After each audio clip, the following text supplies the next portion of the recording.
star so bright. Pull your hat down, make sure your cinch is tight. Horses kinda snuffy, cold chill up your spine. You'll get your ass moving, son, we're burning daylight.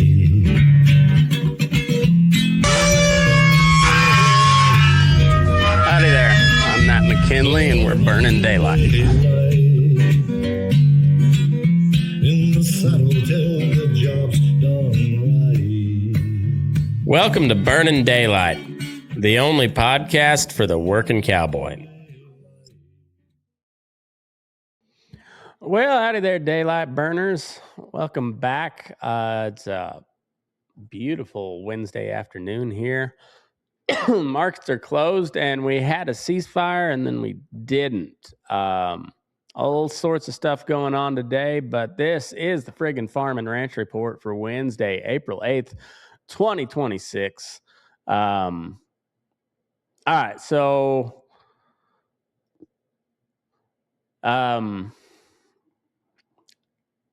Trump announced a ceasefire shortly after I finished recording yesterday. Maybe while I was recording, I'm not for sure, but so everything that you heard this morning out of me was blown all to hell. But then, all right, so Pakistan bordered a 2-week truce late yesterday, less than 2 hours before his deadline to start hitting bridges and power plants. Bridge and power plant day is what Trump was calling it. So oil dropped significantly overnight. West Texas down as much as 18%, down near to $92 a barrel, which is still high, mind you, but it was at 110. Brent was down 16% to $90. Potentially the biggest single day drop since April of 2020, and that's when oil went negative because everybody was locked down. But the truce is already cracking. Israel launched its largest coordinated strike against Hezbollah since the war started. Over 100 sites across Lebanon with at least 254 dead. And since the war restarted, at least 254 dead, and Iran is threatening to pull out and reclose the Hormuz Strait again. The national diesel hit $5.64 this week. It was like $6.20 an average in Nevada, $6.22.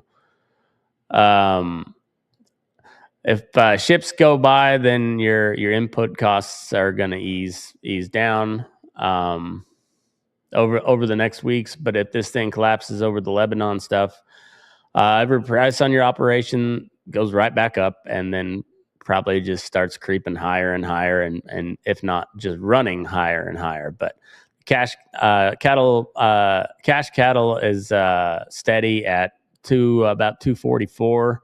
Box choice is over $400. Grains were soft. The West drought is increasing, and this ceasefire watches. Well, we'll see. Anyways, it's a weird one today, so bear with us. All right, so on to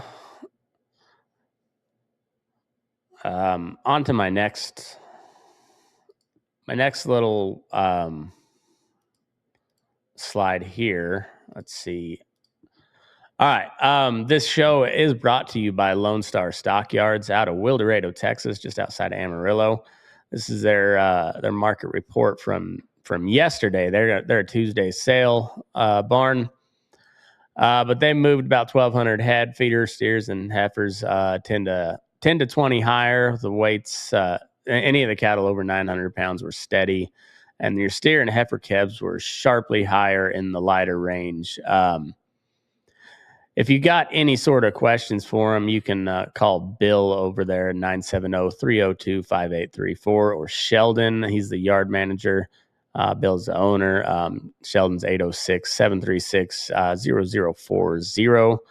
And their next sale is, well, they have their next week cattle sale, but on Saturday, April 11th at 11 o'clock a.m. Central Time, they have their spring catalog horse sale, which I have, let's see, put this up instead. So the people that are running this is Clay and Taylor Page. Were both raised in the heart of Western industry, surrounded by ranching, rodeo, feed yards, roping, and horse sales. From an early age, they developed a deep respect for good horses and an even deeper passion for pairing the right horse with the right person. Having handled and ridden horses from a wide range of disciplines, they appreciate them all, but their favorite has always been a true good one. And so Taylor says many don't have lifetime earnings or black type pedigrees. They've got saddle marks and work ethics. We relate deeply to those good old ranch horses, and we take pride in shining a spotlight on these phenomenal horses through a public auction. So I agree with that sentiment all the way around. So if you got any questions about the horse sale, give Taylor or Clay Page a call. Taylor's number is 806-654-5490, and Clay is 806-679-5883. Go check out that horse sale if you're in the area. If you're not, you can view and bid live. It's cci.live, I believe is what it was. On the let's see.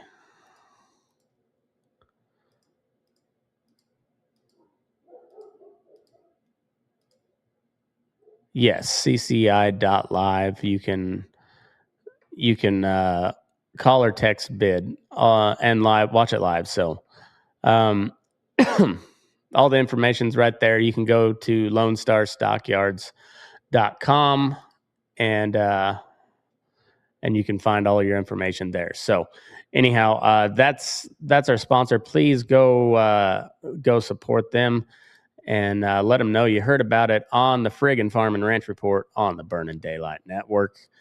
Please go follow Burning Daylight wherever you get your podcasts, whether you're on YouTube, Spotify, Apple, Rumble, any of that stuff. Rumble's kind of behind right now, but regardless, all that stuff you can find. Just search up Burning Daylight. You'll find me. Substack, especially burningdaylight.substack.com. That's where the payroll stuff is, or the paywall side of things is. So all the extra content will be at Substack, including the new dashboard that I'm building, that I think you guys will find really, really useful. I find it really useful when it works, and it's not fully working at the moment, but it's getting there very close. We're nearly there. So stay tuned for that. Okay. Iran ceasefire. Where are we at? Okay, so less than 2 hours before Trump's deadline to launch a devastating attacks on Iranian infrastructure, the deal came together. Pakistan's Prime Minister Sharif brokered it, requested an extension, and urged Iran to open the Strait of Hormuz as a goodwill gesture. Now, Pakistan is very heavily dependent on on oil out of the Persian Gulf, which passes through and then passes through the Gulf of Hormuz, all that. Okay, so Iran's foreign minister Aragchi confirmed that safe passage through the Hormuz for 14 days, coordinated with Iranian military forces, with Iran and Oman collecting transit fees on ships passing through. Pro-Iranian armed groups in Iraq also announced a 2-week suspension of attacks on coalition bases in the region. On the same day, Israel launched what the IDF called its largest coordinated strike against Hezbollah since the war restarted, with over 100 sites hit across Beirut's southern suburbs, the Bekaa Valley, and southern Lebanon. At least 254 killed. Pakistan's Sharif announced the ceasefire applied everywhere, including Lebanon. Netanyahu said it didn't. The White House backed Israel. Press Secretary Levitt confirmed the U.S. Iran truce does not cover Israeli operations in Lebanon. Iran's Tasnim news agency reported Tehran would withdraw from the ceasefire if Israeli strikes on Lebanon continue. Fars news agency reported that oil tankers transiting Hormuz were halted again after the Lebanon strikes. So inside 12 hours, the truce was already fracturing. What that means for oil and imports. So before the ceasefire, Brent was trading above 110. By Wednesday morning, it was it all had kind of cratered. Like I said, it was still high, but considering what it was at, it was down to $92 a barrel. Closed out. Let's see. I'm going to pull up my dashboard because I can. So it's right now West Texas crude's at 97.03 a barrel. Brent crude's at 97.16. So still down substantially, but way up from that $92 and 90 for Brent.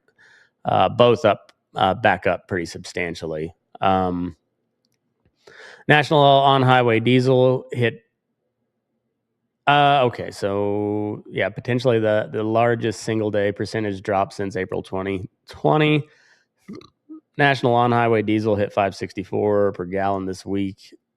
Before the truce news, Nevada was at $6.22 a gallon. 20% of global oil supply transits through the Hormuz, so if the ships actually flow through, diesel pressure eases over the weeks, if not days, and sometimes almost immediately, as we saw.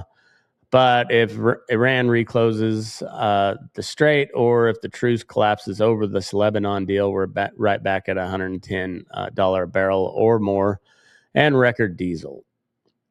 So let's see. Yeah. So here's a pretty decent map, actually.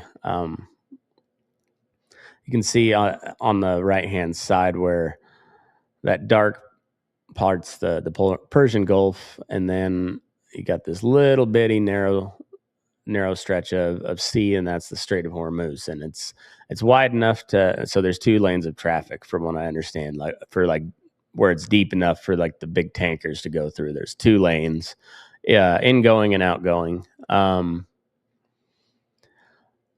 Okay, so but if it recloses that, then or if it, if the truce falls apart because of that deal, it's gonna really be the shit. So on the OSINT side, so the operations and intelligence stuff, mostly on social media, you see a flood of Telegram channels and Twitter accounts claiming victory for every side today. It doesn't even if they're not like directly involved in the conflict. Like Russia's claiming wins somehow. They're all claiming a win. But OSINT, so that's open source intelligence, means verifying claims against publicly available information. So that's satellite images, geolocated video, shipping trackers, flight data. During the Ukraine war, outlets like Bellingcat and the Center for Information Resilience built the model of over 23,000 verified incidents tracked, cross-referenced with satellite imagery and media reports. The same method applies to Hormuz and Lebanon right now. And so there's a bunch of channels that we watch, like Rybar, Intel, Slava Z, which is, I believe that one's Russian. It might be Ukrainian. OSINT, Defender, War Monitor, Aurora Intel. They're all really good sources, but they all have their own bias. So like Russian affiliated military bloggers, migrated to Telegram after all the Western platforms were banned in Russia. And then pro-Ukrainian channels still push their propaganda just as hard as the Russians do. Iranian state media, so Tasnim, Fars, and Press TV will claim total victory over the U.S. today. IDF channels show precision strike footage, and what we look for is like any overlapping stuff. So if there's one side claiming something and all the other sides are calling bullshit, like you kind of just flag that as probably didn't happen, and it's just one side saying it doesn't mean anything. It could be true, but if you see multiple different sides of a story reporting roughly the same thing, then you have a little closer to what actually happened. So on the Ukraine front, the Pokrovsk sector grinds on. Russian territorial gains are pretty close to zero for the first sustained period in 2.5 years. A lot of casualties on both sides, very little movement in the map. It hasn't stopped. It's just in the background, and Zelensky's like trying to make deals with Western countries, particularly the U.S. and like the Gulf Arab allies for anti-drone technology, and they're wanting interceptor missiles which seem to be in pretty short supply all the way around, because we sent a ton of them to Ukraine, and then we sent a ton of them to Israel, and then we've I don't know which side got more, including our own side, over there in the Middle East. But those things are not like, they don't just whip those out. Like they take a little while to make, and they're very expensive, and a lot of times they're a lot more expensive than what they're trying to shoot down, which sometimes is just like it's like a $10,000 drone that they're not trying to get back. It's essentially a bomb for them. I mean, it is a bomb, but they had to treat it just like they would, just like another artillery round or something. That's what those kamikaze drones are kind of like. So it's it's pretty interesting how all that is tying together. But tying that all back to agriculture, Hormuz carries 20% of the global oil, but also a massive share of global fertilizer sea transit goes through there. So urea, ammonia, and sulfur, different types of sulfur components. And during the 6 weeks of this, fertilizer prices have spiked 21%, and diesel's 50% year over year. That was all before yesterday. So we'll see how if this ceasefire is blown all to hell yet, or if it's salvageable.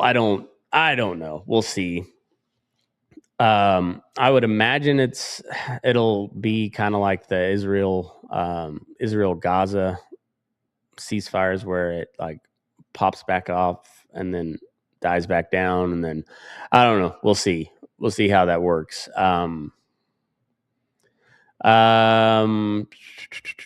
Analysts are warning not to get too optimistic. Evercore's note Wednesday said that the ceasefire could collapse, and there will still be an initial inflation shock regardless. If this truce holds through the 2 weeks leading into the talks in Islamabad on Friday, you could see meaningful relief on diesel and nitrogen costs by late April. But if the Lebanon deal blows it all up and Iran recloses the strait, then every input on your operation goes to all-time highs again. So if you're collar your diesel, if you're hauling cabs this month, don't assume the pump price drops tomorrow just because crude did today. The refinery lag is very real. So yeah, that's what we got for the war reel today. All right.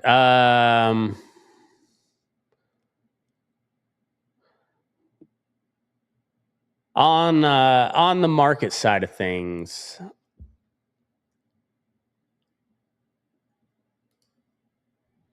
where's my okay livestock side of things? I got the closeout numbers. Okay. The day wrapped up as a risk-off flush. So the crude and stock indexes puked into the close, while cattle complex held together. Sound like a real dummy. Held together better than it looked like it might this morning. And grains stayed on the defensive with corn and beans leaking lower into the bell. Metals caught a late safe haven bid with silver really going strong. Gold held firm. And the whole board trading, like folks suddenly remembered that wars cost money and diesel. So live cattle finished slightly higher, still up in the high 240s with deferred's mixed to a touch softer as the board waits on this week's cash. Call it steady to firm versus the softer tone we were a little bit worried about this morning. Feeder cattle clawed back earlier weakness and closed modestly higher in the front months. Tracking the cheaper corn and reminding everybody that the that the tight cattle supply plus the softer feed is still a friendly recipe for you. Lean hogs slid into the close, giving up some of the early strengths as the broader risk off move and weaker product tone weighed on the contracts. On the grains, May corn eased into the close around the mid 440s. A few cents on the day and just a little bit below where it looked at this morning. Traders were taking some of the weather and war premium back out. Soybeans finished lower with near contracts off a few cents. Selling pressure building through the session. Board felt heavy all afternoon as the macro headwinds and a decent South American supply. The talk on the decent South American supply kept a lid on most of the rallies. Wheat ended the day slightly softer and pretty much unchanged, giving back some, it popped a little bit in the middle of the day and then gave it back. So a lot of geopolitical and Black Sea noise. The grain floor mostly shrugged and followed the corn. All right. On the macros and the metals, West Texas crude dipped way down in the mid 90s, down $17 from the recent highs. Far bigger dump than it looked like at the mid session. Some of the traders bailed on the war premium after a fresh ceasefire and diplomacy chatter hit the tape. Gold held firm near the recent elevated levels as money rotated out of the equities and back into hard assets. With intraday dips getting bought, silver ripped way higher, up more than 6% on the day, and is trading in the mid 70s. So a much hotter close than the sleepy one we saw this morning. Stocks rolled over hard. The Dow, S&P, and NASDAQ all finished sharply lower after lunch as the crude oil flushed. And the war headlines and the rate jitters turned a mixed morning into a classic sell the close kind of tape. On the late day headlines out of the Middle East and Iran, so the war and ceasefire chatter out of the Middle East and Iran late in the session coincided with the big crude washout and a risk dump in equities. Traders clearly decided today's headlines took some immediate invasion and shipping route fire out of the market, at least for now. So no major USDA reports dropped after the close, and no fresh Packer plant shutdown headlines hit this afternoon. No fires. So the leverage story. So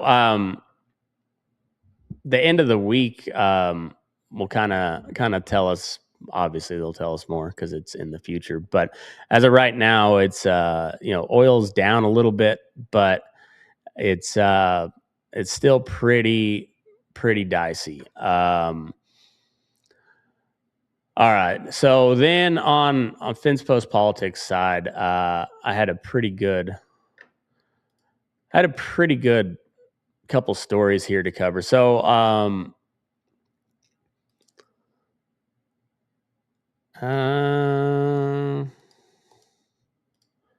right. So on the farm bill, the House Ag Committee rammed the Farm Food and National Security Act of 2026, or HR 7567, through the committee's 3417.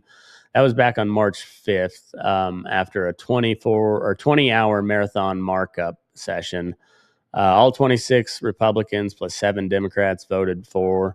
It runs through the fiscal year 2031. ARC and PLC reference prices were updated upward. The Conservation Stewardship Program boosted $1.375 billion baseline plus $2 billion new funding for soil health on voluntary and incentive-based only. FSA loan limits are raised for beginning operations. Pesticide preemption kills stricter state level rules than EPA. So California can't have a stricter version of their whatever their environmental law than the EPA sets, which EPA doesn't set laws and be rules. But either way, so they're saying that a federal rule overrides a state law. That'll be interesting to see how that plays out, because we'll see. Anyway, so it kills stricter state level rules, not laws, rules. Okay, than the EPA. Critics call it a big ag giveaway, stripping state power on drift and neonicotinoid bans. I'm not sure. I think that might be the Roundup. I'm not for sure. That's glyphosate. Yeah, glyphosate. There's rural energy cost reductions, small co-op renewable access,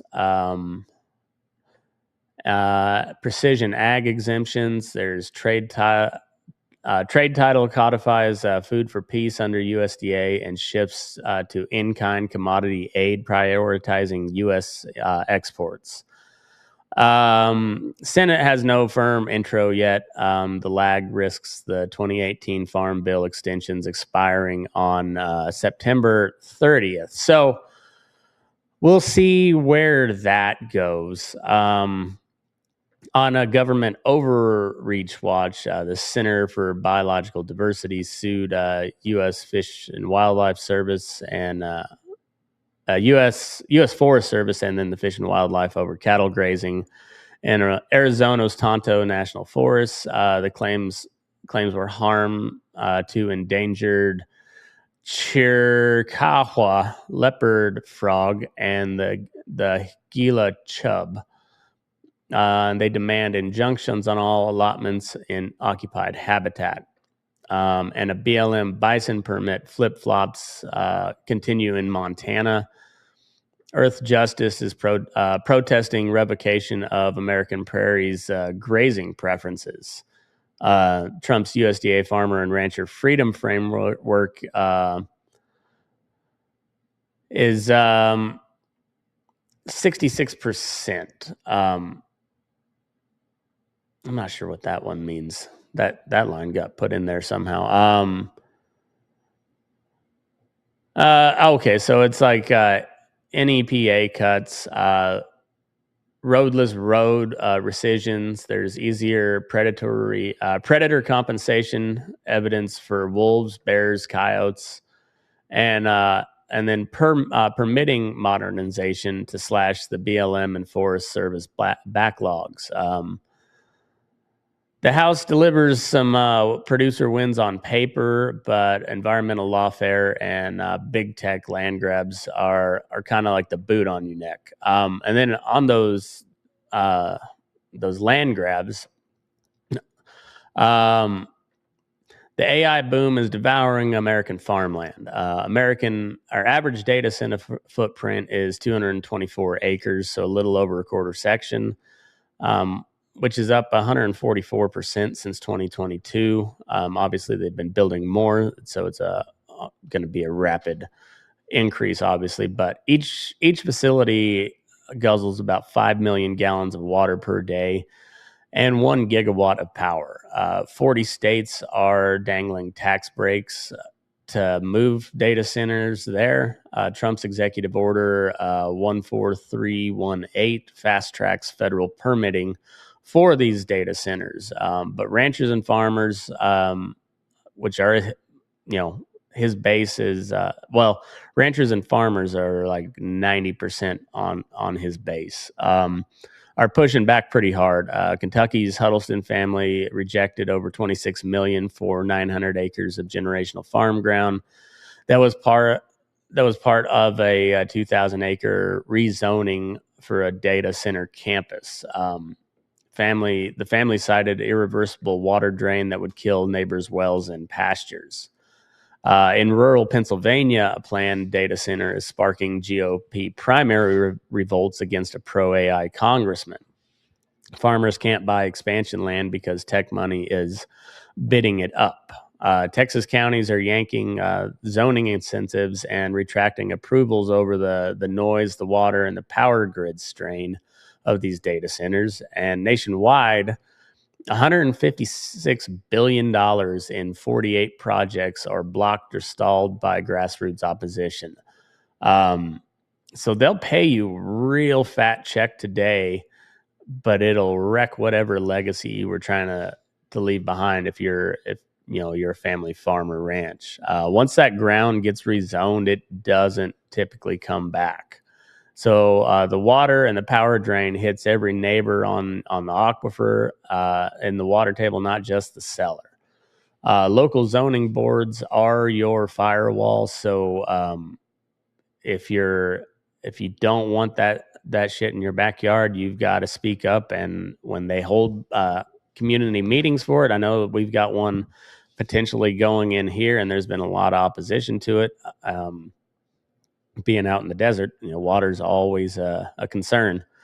We'll see how that goes, but there's a data center they're trying to put in here, and also like a solar farm, and neither one of them sound all that great. So, like I said, the local zoning boards are where you can make sure that stuff doesn't happen. If your guys are not bought off, which solid chance they are at this point. Let's be real about that. So anyways, keep an eye on that. I know they're putting one in Finney County, Kansas, close to where I live, where I've got family there now. We're near Garden City. That's as if that part of the world wasn't ugly enough. They're going to put a big data center in there. It's pray for Western Kansas. All right. Just do it. All right. On the drought side, it's still increasing across the West. The Corn Belt is doing pretty well. Pacific Northwest is wet. I haven't seen much of an update. Well, here, let me Let me pull up my dashboard. Southern Plains 68% in D2 to D4 range. Southwest is 78% in D2 to D4. The Northern Plains is 10% D2 to D4, but they've got a lot in D1. So like they're they're doing okay, but they're not far from being real droughty. Pacific Northwest only got 2%, but there's a pretty good chunk that's a moderate drought, and the Corn Belt's doing pretty okay at the moment. So we'll see. It looks like the Southern Plains maybe had some moisture coming their way. I don't think we got much moisture on the horizon out here in the high desert. So we'll see. We'll see how that goes.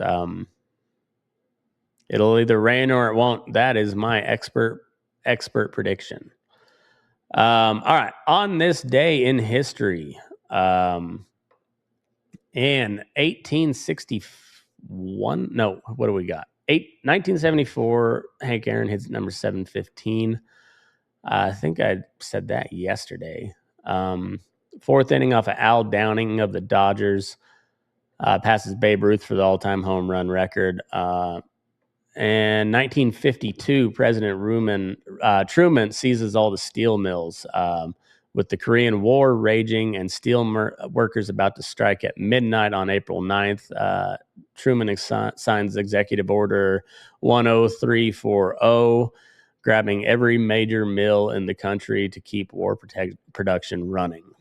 Supreme Court slaps him down months later in Youngstown Sheet and Tube versus Sawyer, one of the biggest checks on presidential overreach in American history.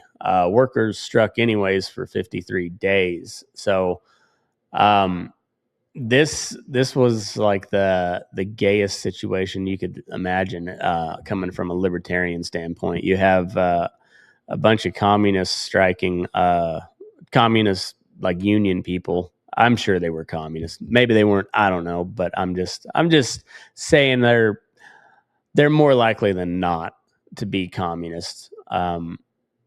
And they, anyway, so you got that whole side of thing, which I'm not a big fan of, but then you have the government seizing all these steel mills. And well, I'm not a fan of that either. And, you're just like, well, I'm not picking a side because they're both bad. And, so yeah, you just like that. That's a hard one to ride the fence on. And I guess at the end of the day, I'm going to. You can't agree with the communists, but with their worldview, but you do. It's kind of like the JBS strike. Like I don't agree probably with a lot of those people politically, but I also don't like those giant packers. So I'm siding with them on this one. The government can't just come in and take your shit like that. And especially it was to fight a war that, forgot that a lot of people just kind of forgot about. All right. In 1981, General Omar Bradley dies. He was the last 5-star general in American history. 69 years of continuous active duty from West Point to his final heartbeat in New York City. He led the largest American ground force ever assembled in Europe. They called him the Soldiers General because he gave a damn about about the guys in the mud. There's if you talk to any of the Global War on Terror veterans, GWOT veterans from about my age, they will tell you till they're blue in the face how shitty the officer corps and upwards, and particularly the general officers, how terrible they were. And this Omar Bradley was pretty revered by his men. So anyway, he died on April 8th, 1981. In 1864, the Battle of Mansfield, Louisiana. Confederate General Richard Taylor with 8,000 Louisianans and Texans routed a much larger Union force under General Banks during the Red River Campaign. Banks would lose over 2,200 men killed, wounded, and missing, and the whole Union invasion of Texas through Shreveport collapsed right there at that battle. So they were outgunned, they were outnumbered, but they won because they knew the ground, and they also they knew the ground. They were on favorable territory. It didn't matter in the long run because obviously the Confederate lost. Spoiler alert. So anyway, quick little tidbit on history, and on the sports side for. If you guys are getting into baseball season, if you're into betting, MLB futures are stupid right now. The Yankees and the Dodgers are both at minus 115 to hit the over on 105 wins.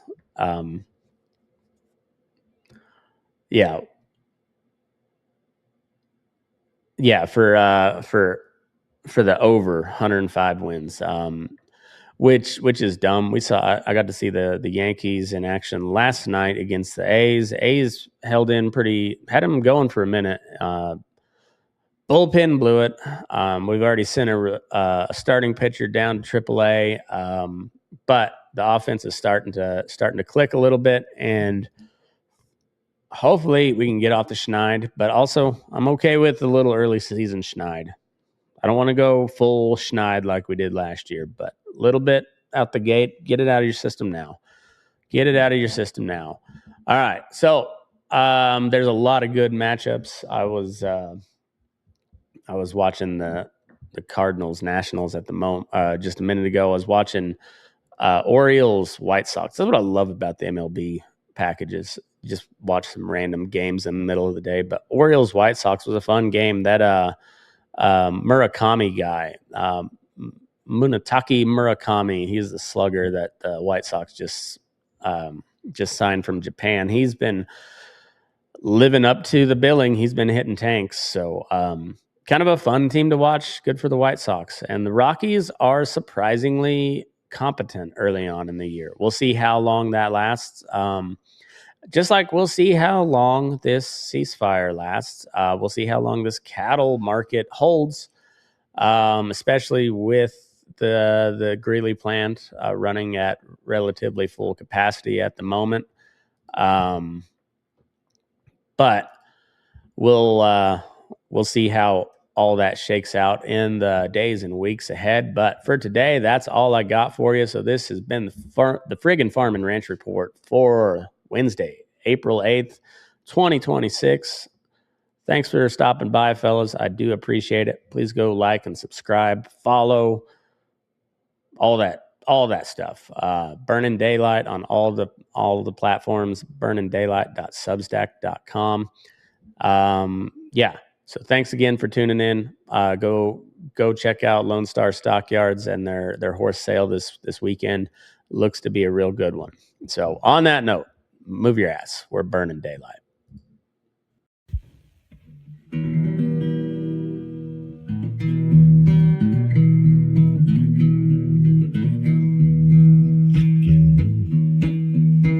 Your eyes up in the morning beneath the stars so bright. Pull your hat down, make sure your cinch is tight. Horses kinda snuffy, cold chill up your spine. We'll get your ass moving, son, we're burning daylight. Burning daylight. Burning daylight. In the saddle till the job's done right.